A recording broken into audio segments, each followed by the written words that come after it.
This is getting to a genuinely ridiculous point after what Marco Sturm just did to Casey Mittelstadt. We're going to be breaking it down, going over what this means going forward for not just this Boston Bruins team, but also the moves that are set to be made as this season is continuing to get off to a very interesting start. We're going to be breaking that down as well as going over yesterday's game, how this is all changing as well into the decision from Marco Sturm and this Bruins staff over the next couple of games and a very tough part of the schedule early on. Before we do jump into this though, ladies and gentlemen, I ask you one favor, and that's if you haven't already, be sure to hit the sub button, join me here on the channel. We're covering everything Boston Bruins every single day. You will not want to miss it. And after another loss to this Utah Mammoth team, I was going to say the Utah Hockey Club, but this Utah Mammoth team last night, the Bruins were in a very interesting spot. Now, it did start out early with a few moves that were made ahead of the game, and we're going to touch on those here in just a moment, but going on to our hockey stat card, David Pastrnak, 2 goals, 1 on the power play.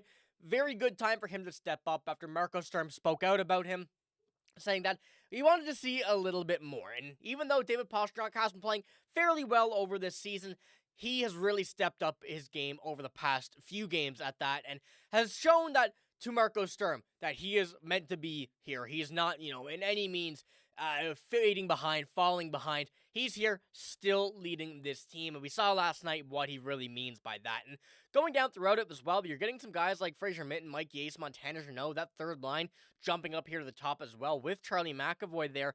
But we go down to the bottom. You see Henry Okiharu, Nikita Zadorov, a tough line there. Pavel Zacha taking a big hit there as well on the bottom, as well as John Beecher and Victor Arvidsson. And there's one name that you may not see here that was pretty noticeable heading into last night's game, and I'll pull up the line so you can have a look at this as well. And on that second line, we're missing one player in specific in Casey Mittelstadt. And after what the decision was for him to be a healthy scratch heading into yesterday's game, we're at the situation now where we were talking about a trade in the offseason.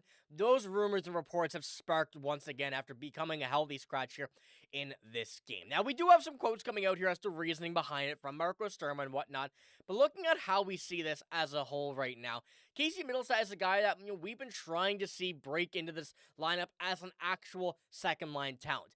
He's been there in his career, but with the Boston Bruins and with this tenure, we've not seen it yet, resulting in a spark of him and Pavel Zacha being in trade reports here in this offseason, most notably to the Montreal Canadiens. And with all of those sparking again, it does leave a big question as to if this team really needs Casey Mittelstadt here on the wing, in the middle, whatever they choose to do with them, or if they could get more value in a trade. But one thing I will say is that the longer he's out, the less trade value he will have. You need to make him be able to go out and prove to NHL teams that he's capable of joining their team. And if not, teams are not really going to be willing to take a gamble on him. And especially when it kind of comes down to the decision that Marco Sturm said. He said Casey was okay. Do we need more from him? Yes, but there's a lot of other guys too. Trust me. It's just, I think today it's a speed game.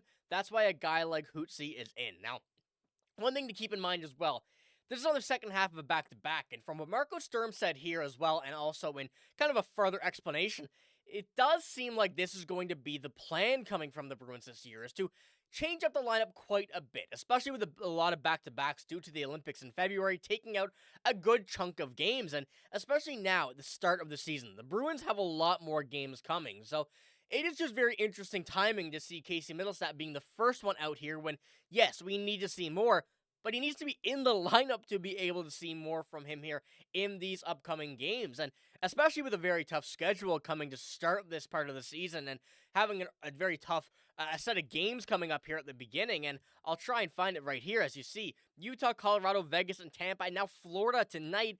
Then going to Anaheim, and then we have another game against Colorado after that.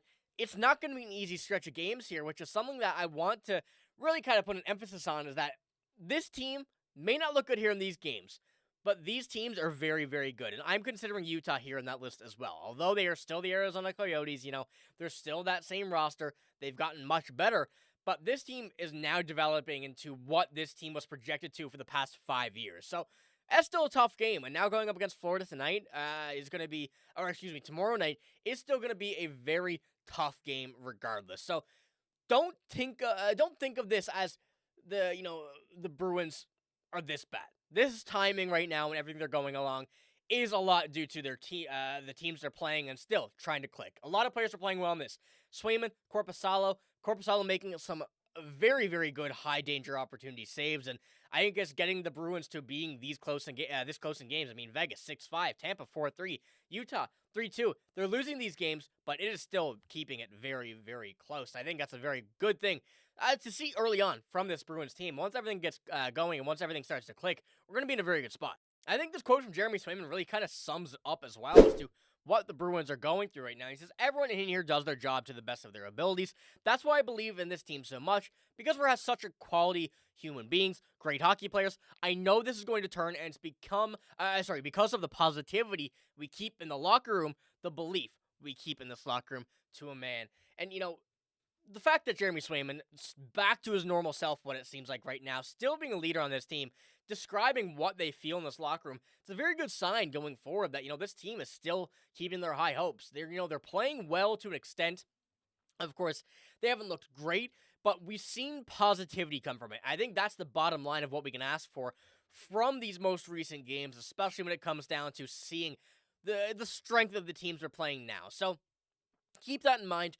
I'm not banking out on this team. I still think that we saw a lot of positive and enough positive from this team to really express what we need to see and what we're going to be seeing going forward. So I want to know what you guys think about that decision as well, to scratch Casey Mittelstadt, how that affects these rumors sparking once again. And at the end of the day, I still think once we get to that late November, early December, is when we're really going to have our decisions set on what the plan is going to be for Casey Mittelstadt going forward. Now, one thing about this game as well is we did miss one player, and I'll pull up the defense. You probably saw me scroll through these screenshots earlier. There's one notable missing person here as well, with Jordan Harris back in the lineup, and that is Elias Lindholm being absent from this lineup once again. Now, that sparked a bit of concern when we see this come out, and first with the lineup dropped and whatnot, not seeing Elias Lindholm in here after playing that one game, after that leg injury, coming back, seemed like he would be good, and reports are that is still the case. Kevin Paul Dupont put this out. Elias Lindholm will not play this evening, feels okay, but prudent maintenance after logging 20 minutes and 44 seconds against Colorado in Denver. So, with this coming out, and of course having last night's game being an important one, may have been a difference maker if Elias Lindholm is in there when you probably could have put Zadorov, Jokiharju back down to that third line. Have Elias Lindholm come in here, tighten up the defense a bit, little bit more offense on defense there in the offensive zone.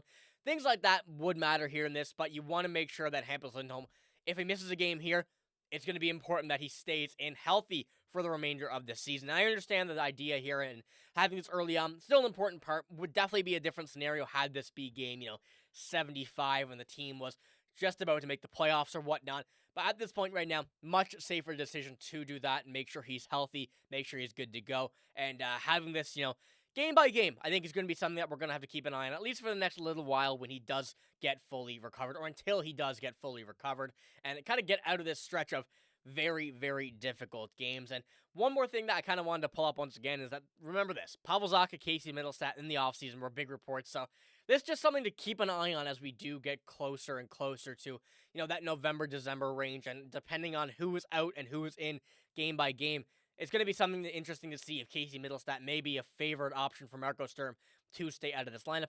I don't think that'll be the case, but just keep that in mind as the games go by and we do see this lineup kind of take some interesting twists. But let me know what you think about those moves here in the comments below. That's all I got here in this video. If you did enjoy, give it a like, hit the sub button as well. I'm signing out, though. Thank you for watching. Hope you have a great day. See you later.